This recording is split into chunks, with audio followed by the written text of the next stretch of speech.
las voces que con humor e ironía miraban la realidad en Francia. Conversan con nosotros esta noche Víctor de la Fuente, director del Le Monde Diplomatique en Chile. Muchas gracias por estar aquí. Bienvenido, Víctor. Está con nosotros Florence Ardú, analista internacional, un hombre que además es francés, reside hace un par de años en Chile, ¿no? Sí. Muchas gracias por acompañarnos. Bienvenido. Buenas noches. Gracias. Olga Ulianova, analista internacional de la Universidad de Santiago. Gracias, Olga, por estar aquí. Bienvenido. Vamos a ir de inmediato con el análisis internacional. Pero parto contigo, Víctor, porque conoces la realidad francesa muy de cerca. Tú la has vivido, la has palpado en sus distintas etapas y además conoces la prensa de allá y de acá. ¿Cuál es la conclusión primera que se puede sacar después del atentado de hoy? Te lo pregunto desde la lógica de un medio que ya había sido amenazado y que tenía, como veíamos en la nota, policías parados en la puerta custodiándolos para protegerlos frente a una realidad que, bueno, hoy termina por materializarse. ¿Cuál es tu primera conclusión? Bueno, lo primero es que ha sido un acto brutal como no había existido, y aunque estaban amenazados, aunque les habían quemado el local, ellos continuaban en su camino, y al mismo tiempo era casi impensable un ataque tan brutal. O sea, la misma policía que estaba para defenderlos no alcanzó a reaccionar. Fue un comando muy... Y por eso es importante desligar todo lo que sea religión o inmigrante. Esto no es un tema de religión, esto es un grupo terrorista, pequeño o que tenga influencia, pero es un grupo terrorista, no es un grupo religioso, y eso es muy importante porque esa amalgama que a veces sectores de extrema derecha en Francia intentan mezclar. Y es tan importante que la comunidad musulmana organizada, el rector de la mezquita de París, que se había querellado contra Charlie Hebdo, condena totalmente el atentado como lo acabamos de ver. O sea, son dos cosas distintas. Marca el punto de inflexión, dice, puede que no esté de acuerdo y considera que incluso se está vulnerando una imagen, pero algo distinto completamente es actuar de esta forma. Y la misma pregunta entonces, Olga, la comunidad internacional, desde el punto de vista musulmán, ¿cómo ha reaccionado frente a esto? Porque no es la primera vez que escuchamos discusiones de este tipo. Si los musulmanes más moderados salen efectivamente a condenar el comportamiento de los más radicalizados, como pareciera ser este caso, porque hasta ahora, hasta que no los tengamos detenidos y interrogados, no sabremos si era esta la motivación o eventualmente otra. Creo que es bueno también aplicar paño frío ahí. Claro, bueno, en primer lugar, digamos, yo diría que cuando hablan de radicales islámicos ya hay un error en esto. Más bien que islámicos son islamistas, es una lectura política particular a partir del Islam, pero no es Islam, porque ninguna de las grandes religiones, digamos, apoya la violencia ni promueve la violencia. Y en el propio mundo musulmán, bueno, el abanico político, digamos, es muy amplio, ¿sí? Y quienes estarían aparentemente detrás de este atentado son grupos extremadamente radicales y a su vez son vistos como amenaza por los propios gobiernos, digamos, en los países musulmanes. Entonces no es de extrañar que la mayoría de los gobiernos, digamos, legalmente instituidos en los países islámicos, aunque no sean democráticos, hoy día condenan, digamos, el atentado, ¿sí? No así, digamos, las organizaciones, las redes, bueno, digamos, terroristas o lo que queda de ellas, que en definitiva son, digamos, organizaciones, son actores no estatales con determinados fines políticos y que promueven determinados tipos de métodos. Fines políticos que utilizan como excusa, como argumentación, una interpretación más radicalizada del Corán, o por el contrario, es precisamente un tipo de interpretación de la Biblia del mundo musulmán que los lleva a actuar de esta manera, porque pareciera que esta discusión, que se instala con mucha fuerza después, sobre todo los atentados en el World Trade Center y el Pentágono, ha generado, digamos, esta doble mirada. ¿Qué es lo que es primero, el huevo o la gallina? Si se comportan de esta manera por una interpretación radicalizada, o más bien su comportamiento radicalizado los lleva también a interpretar el Corán de otra forma. Es decir, son grupos radicalizados, es decir, son grupos con fines políticos que articulan sus proyectos políticos en términos de un discurso, digamos, con apoyo religioso, pero en definitiva son grupos políticos. O sea, tienen interés político y a partir de ahí construyen el discurso. Es decir, su forma de pensar, su forma de ver el mundo, el tipo de mentalidad, es un tipo de mentalidad donde la religión es muy importante. Pero en definitiva lo que prima es un interés político, aunque no sea la toma del poder en un Estado, digamos, con fronteras definidas. Digamos, puede ser un proyecto político global de reorganización del mundo, etcétera, pero los fines son políticos. Es decir, en este sentido, digamos, no es que la religión, es decir, en definitiva cualquier religión, digamos, puede darse una interpretación o una lectura, digamos, violenta. Pero, digamos, no es que el Islam tenga más antecedentes o tenga más premisas para una lectura tan radicalizada o que incita a la violencia. Hay otro tema también, Florent, que me llama mucho la atención. En este error permanente de repetir casi como loro en el mundo, que existe una prohibición del poder representar a Mahoma de alguna forma, cuando el arte lo ha representado en su propio mundo muchas veces.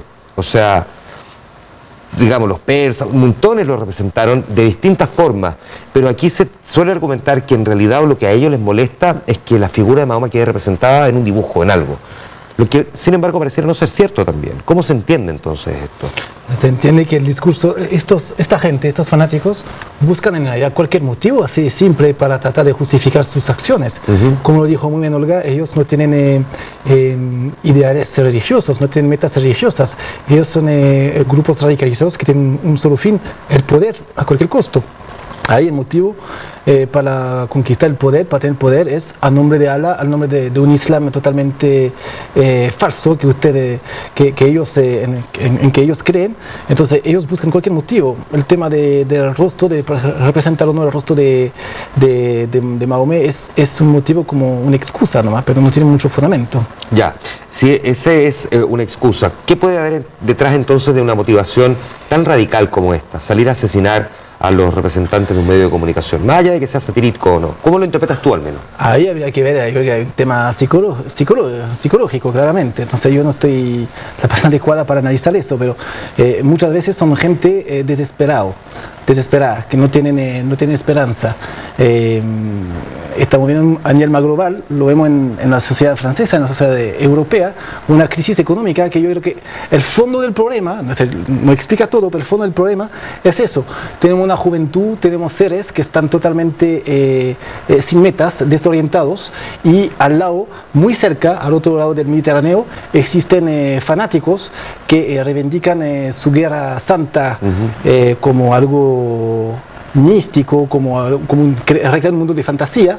Uno lo ve con las redes sociales, están vendiendo a estos jóvenes un mundo irreal, donde finalmente ellos son el bien y los otros son el mal, donde al final es como nosotros lo hicimos en su momento como católico, ellos inventan como una cruzada. Entonces están creando un mundo de fantasía en lo cual estos jóvenes desorientados, sin metas,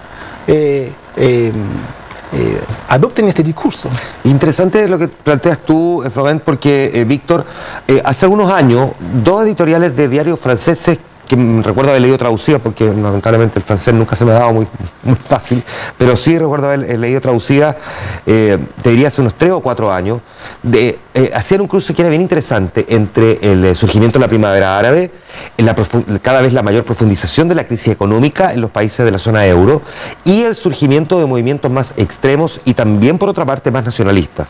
Y en el último año también un diario francés, que no me recuerdo cuál era, pero creo que era el mismo, el Le Monde, decía que era casi a la par la profundización de la crisis económica en ciertos países como España, por ejemplo, con no me acuerdo cuál era, la yihadización de los españoles, que cada vez estaban siendo más originarios de España, pero haciendo parte de movimientos extremos.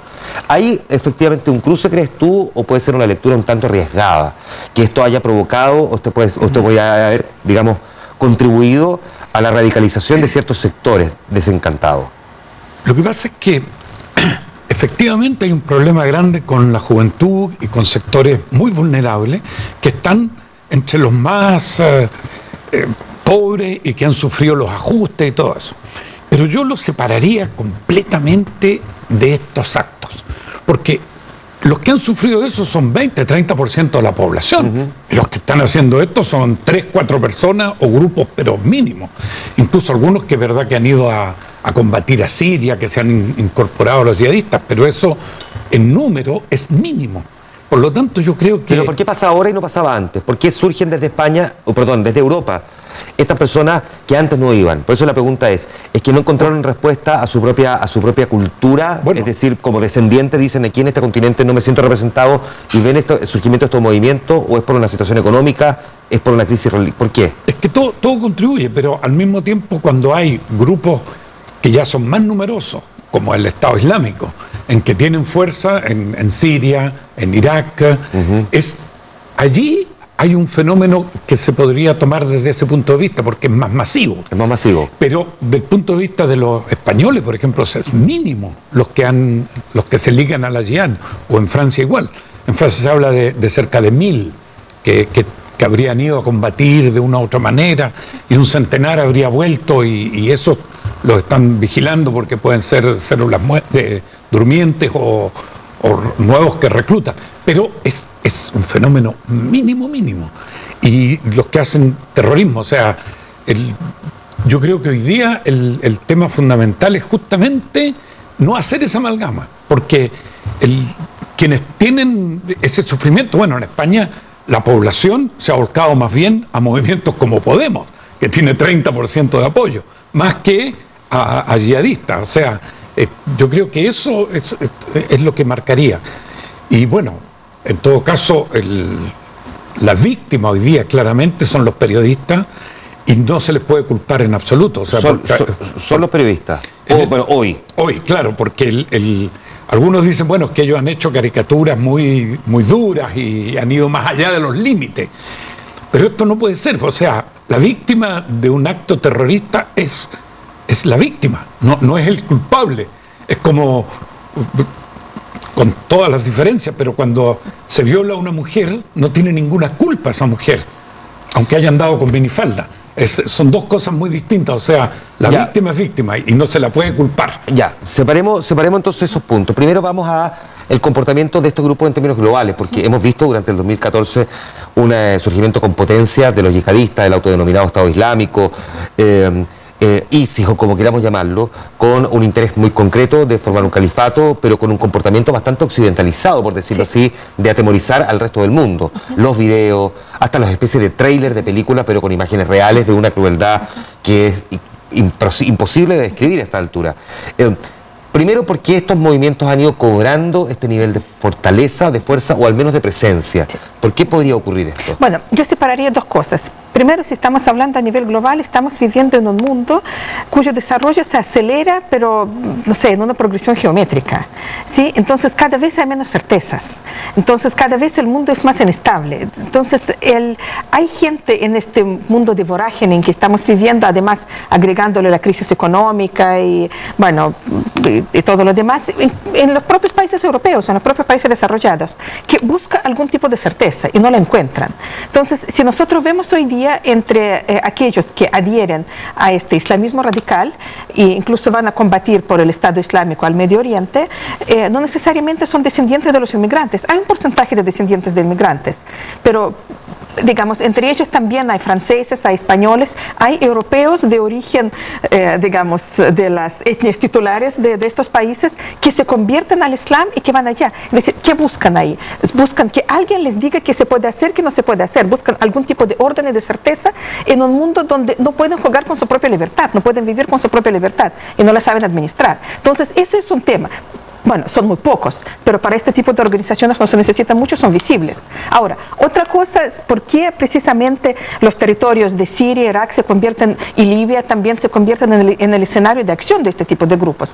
Porque el Estado fue destruido allá, el orden fue destruido, y fue destruido en definitiva por la culpa del propio Occidente que invadió, que, ¿cómo se llama? La invasión norteamericana destruyó el Estado en Irak, digamos, no logró construir nada a cambio, está contribuyendo a la destrucción de lo mismo. En Siria destruyeron entró mal a Irak, entraron mal y no, salieron peor.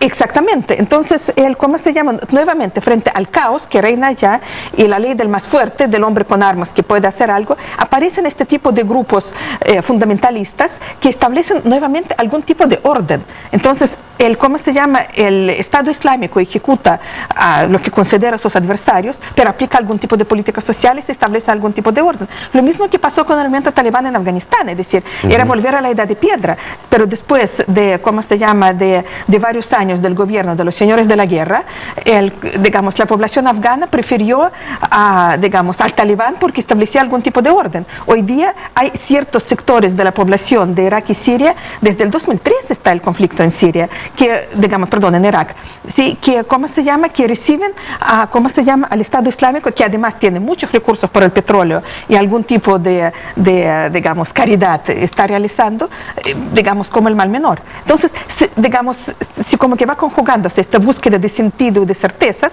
de algunos individuos, incluso provenientes del occidente, y esta búsqueda de la necesidad de algún tipo de orden, de algún tipo digamos, de respuestas en los países donde las normas de convivencia fueron destruidas. Claro, porque además de hecho el enfrentamiento entre sunita y chiita, entre otros, dice a Río, eso, claro, sí. pero esa fundamentalmente probablemente es la más visible. A Río revuelto, ganancia yihadista pareciera. Déjame preguntar aquí a Florent, porque Francia es, entiendo, el país europeo que más musulmanes acoge. Entiendo que ya está cerca de los 6 millones. ¿Cuánto de esa realidad también pudo haber tenido algún cierto efecto en una parte de la población hoy día que se considerara, no sé si capaz de cometer un acto como este, pero al menos de amenazar permanentemente, porque este era un medio que ya estaba protegido por la policía? Lo primero es repetir una vez más que la gran mayoría, la enorme mayoría, los 99%, 99.9% de los musulmanes en Francia son pacíficos y buscan convivir en Francia en paz. Ahora, ¿qué puede pasar? Que efectivamente dentro de esta muy pequeña minoría, ellos pueden tener la tentación de ser más fascinados por lo que está pasando en Siria, en Irak, por sentirse justamente de una misma cultura musulmana. Ellos efectivamente se sienten rechazados, esta minoría, por el sistema francés, no encuentran su lugar en Francia, entonces buscan soluciones, buscan ejemplos en una cultura que era la de su papá, la de su abuelo, y que dicen que finalmente quizás esta es la cultura que le permite encontrar una solución para su vida personal.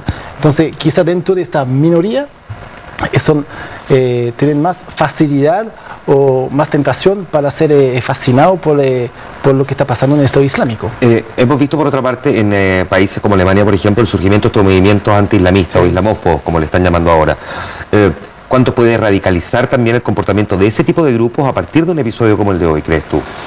Se va a radicalizar, está claro. El movimiento viene de hace muchos años, la crisis económica no ayuda y efectivamente el papel político del gobierno, del conjunto de los partidos políticos en Francia y en Europa en general es muy importante para tratar de encontrar una solución, para tratar de tranquilizar a las poblaciones, y lo más probable que en este minuto, por el miedo generado por este ataque, Francia, los franceses en su mayoría va a pedir mano dura.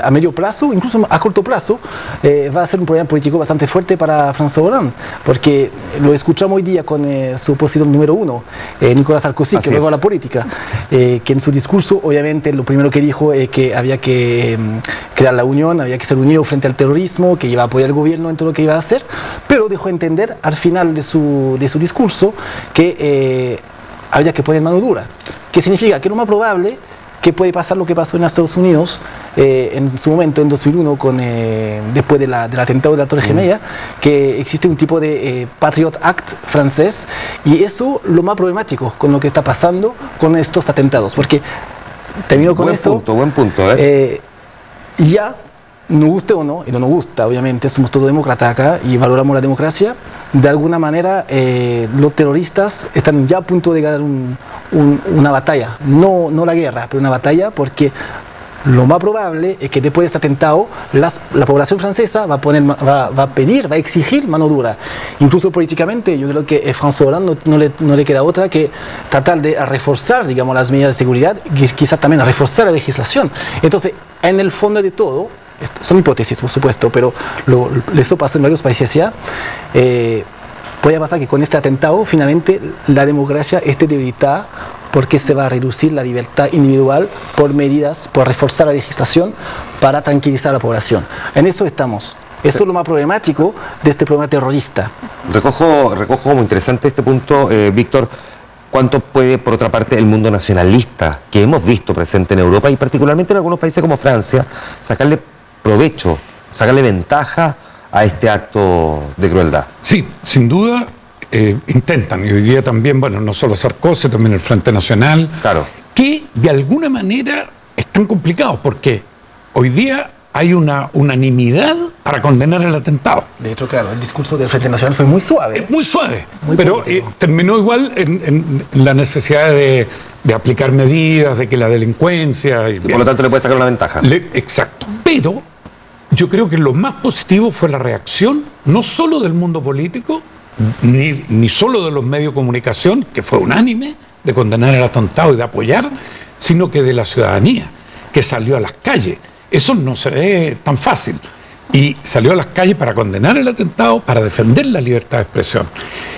Estén o no de acuerdo con todo lo que dice Charlie Hebdo. Y eso es muy importante. Y yo creo que eso lo recalcó Hollande. Hollande está complicado y al mismo tiempo puede sacar beneficios, según cómo se dé esta situación. Por ahora yo veo este lado positivo y trato de pensar en eso. Porque también, fíjate, a veces se exagera.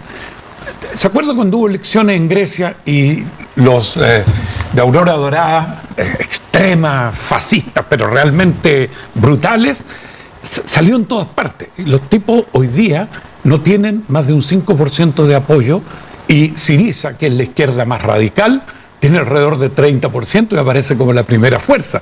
O sea, la gente tampoco es tan ciega. En un momento puede votar por molestia, por rabia, porque desconfía de los partidos, pero la extrema derecha hoy día sigue siendo minoría en Francia y en Europa. Ha subido, por supuesto que ha subido, y ese es el peligro. No sé, señor director y nuestro editor, si es posible que veamos lo que está mostrando la televisión francesa. Estamos viendo ahí imágenes en vivo. Son las 11 de la noche con 33 minutos, porque hay información que ya se ha confirmado respecto de que el más joven de los sospechosos se entregó a la policía. Hay una unidad de élite de la fuerza que mantuvo sitiada una localidad, la localidad de, no sé cómo se pronuncia, Reims, ¿cómo se dice? Sí. Reims, gracias. Viste que el francés no me acompaña mucho. Que está como a unos 130 kilómetros más o menos de París, y bueno, en ese lugar, ahí se estuvo buscando a estos sospechosos, se dio con uno de ellos, el más joven. Están los otros dos siendo buscados también por la policía y están identificados. Tienen 32, 34 años respectivamente esas personas, pero ya hay información entonces de que el más joven de ellos se entregó a la policía. Entiendo que él tiene 18 años y se rindió después de ver su nombre circulando ya por las redes sociales, según por lo menos la agencia de noticias AFP lo está informando a esta hora. Así es que esto es transmisión en vivo, la madrugada de la televisión francesa, y nosotros vamos a ir actualizándola, por supuesto, junto a Cristian Pino. En un momento más lo haremos en medianoche y también, por supuesto, durante las noticias de nuestro canal 24 horas. Una última pregunta, parto contigo, Olga. ¿Cómo se lucha, cómo se libra una guerra desde el punto de vista occidental, y a quién le correspondería librar esa guerra contra grupos de esta naturaleza? Porque se habla también de repente de estos lobos solitarios, que aparece uno, comete un acto y después desaparece. Grupos más pequeños que nadie sabe dónde están. Esto no es pelear contra un Estado que tiene un presidente y por lo tanto que te marca una diferencia. Si ya pelear contra un grupo como el de Al Qaeda era complejo, porque no necesariamente sacar a Osama Bin Laden significaba terminar con ese grupo, en este caso sí que pareciera ser todavía más complejo. ¿Cómo se pelea y a quién le correspondería brindar esa lucha?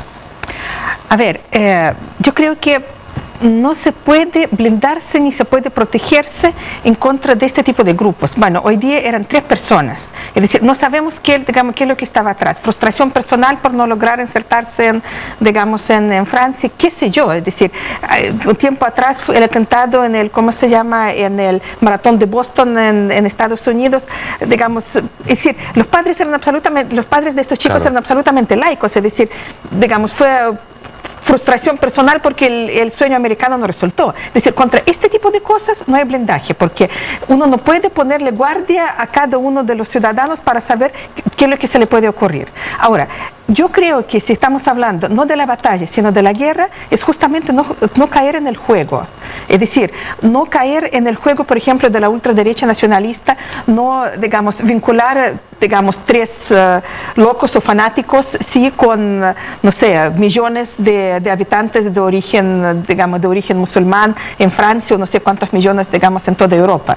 Sí, en esta encrucijada entre el conservar las libertades individuales o protegerse más, asegurar la seguridad, es decir, no caer en el juego de aquellos que prefieren sembrar el temor, prefieren que la gente se atrinchere y finalmente traicione sus propios valores. Entonces, digamos, yo creo que no perder, digamos, lo más importante de vista. Eso yo creo que es la batalla. Entonces, si las sociedades europeas, en este caso la sociedad francesa, digamos, logra precisamente conservar estos valores democráticos, esta capacidad de convivencia digamos, de razas, de etnias, bueno, hoy día si la cantidad de, ¿cómo se llama?, de franceses de origen inmigrante, si de todas las latitudes es enorme. Bueno, lo mismo pues, prácticamente en toda Europa. Ahora, lo que hemos visto hasta ahora, lo que vimos en 2001 en Estados Unidos, lo que hemos visto en otras partes, es decir, cuando un país sufre un atentado terrorista, inmediatamente lo que nos informan, digamos, las encuestas de opinión, prefieren seguridad a las libertades. Claro. Es decir, si hoy día, digamos, Francia no cae en este juego, Europa no cae en este juego, es ganar la batalla, creo. Florent, la misma pregunta, ¿cómo se lucha contra algo que parece tan complejo, tan difícil, tan oculto además? Diría lo mismo que Olga, es decir, demostrar a los terroristas, demostrar al mundo, si es necesario, que la democracia francesa, la democracia europea es muy sólida y que los franceses apoyan al 100% la democracia y no se van a, como lo dijo muy bien Olga, no van a caer en el juego de los terroristas, que los valores democráticos son más importantes que todo y que entonces mostrar la confianza, la unidad, la unión frente al mundo, frente a los terroristas, decir que la sociedad francesa en su conjunto es una sociedad democrática fuerte y que no va a caer en el juego de los terroristas. Muchos se acordaron, no sé si te pasó a ti, por lo menos a mí me pasó, de la muerte del cineasta Theo Van Gogh, que murió precisamente a manos de un holandés de origen marroquí hace una década ya. Otros recordaban la condena a la fatwa contra Salman Rushdie por los versos satánicos. Y me gustaría preguntarte a ti, Víctor, en tanto periodista, hombre que conoce esta realidad también, ¿cuánto se ve afectada por una parte, crees tú, la libertad de expresión? Y por otra, probablemente un debate complejo, pero que habrá que tener también, es hasta dónde llega la libertad de expresión. Porque hay quienes han salido a decir, perdón, pero esto no lo puede cometer, nadie puede considerar que se puede matar en nombre de respetar la libertad de expresión. Pero por otra parte, hay quienes han considerado también que a este semanario se le estaba pasando la mano. Y por eso estaba, de hecho, con protección policial, entre otras cosas, y estaba permanentemente cuestionado. Entonces, ahí hay, digamos, también un debate que es interesante, y tengo la sensación de que hoy, en estas horas, no ha estado sobre la mesa, pero que en algún momento va a volver a aparecer. Claro, porque, ¿cómo decir? No se puede, que un poco lo decíamos antes, no se puede culpar a la víctima. Evidente. Y los mismos musulmanes, ¿verdad?, lo dijeron. Entonces, el tema es sobre todo la libertad de expresión. Después, si esa se hace de una manera o de otra, la crítica se puede hacer, la justicia también puede actuar, pero lo que no se puede hacer es el terrorismo. Y el terrorismo es mínimo, o sea, eso es lo importante, sacarlo, porque no tiene que ver con los musulmanes, que son más de 5 millones en Francia, no tiene que ver con las religiones, no tiene que ver incluso con la miseria o con los problemas, porque es mínimo, mínimo, mínimo. Con la miseria y los problemas sí tienen que ver muchas otras cosas, claro, que son importantes y que golpean a 20, 30% de la población. Por eso el problema de fondo sí es mayor justicia, que la gente no se sienta tan oprimida o con tantas desigualdades, que no vea tanta injusticia, lo de Irak que tú decías, lo de Libia, cuando cualquiera mire y dice, oh, Libia quedó peor, Afganistán quedó peor, Irak quedó peor y Siria peor, o sea, donde se meten es peor. Entonces lo que estás es generando eso, pero también a nivel general, y no tiene que ver con el terrorismo, todas las injusticias, todas las desigualdades. Ahí es donde hay que entrar para el tema de fondo, que tú decías, la guerra, ¿no? La batalla hoy día sí tiene que ver también con seguridad, pero el tema de fondo es un mundo más justo. Estamos concluyendo este panel. Me gustaría, señor director, si es posible que volvamos a ver lo que está transmitiendo la televisión francesa en estos momentos, cuando ya faltan 20 minutos para las 12 de la noche, hora chilena, solamente para saber qué lo tienen puesto ellos en pantalla a esta hora. ¿Cuántas horas de diferencia tenemos, Víctor? Con 4. Ya, en estos momentos, en la madrugada, y recordamos que la información que se ha entregado por parte de la agencia AFP es que uno de los 3 sospechosos ya se entregó a la policía, es el más joven, tiene 18 años, hay otros de 32 y 34 años que están siendo buscados en estos momentos, y lo que se sabe hasta ahora es que este joven de 18 años habría tomado la determinación voluntaria de entregarse luego de que su nombre empezara a circular en las últimas horas a través de las redes sociales, y eso obviamente que habría sido parte importante de la determinación que él toma para entregarse a la policía, que sigue sin embargo hasta ahora intentando dar con el paradero de los otros 2 que participaron. Está confirmado ya que fueron 3 los que dieron muerte a estas 12 personas. Si no tenemos la imagen, en todo caso las podemos mostrar a la vuelta de la pausa comercial. Les quiero agradecer a los 3. Muchas gracias, Víctor, por haber estado con nosotros. Florent, un gusto haberte tenido aquí en el programa. Olga, también, como siempre, un placer. Nosotros nos vamos a la pausa comercial, volvemos, ahí le mostramos lo que está transmitiendo la televisión francesa y, bueno, el pronóstico del tiempo y un par de cosas más. Pausa y volvemos.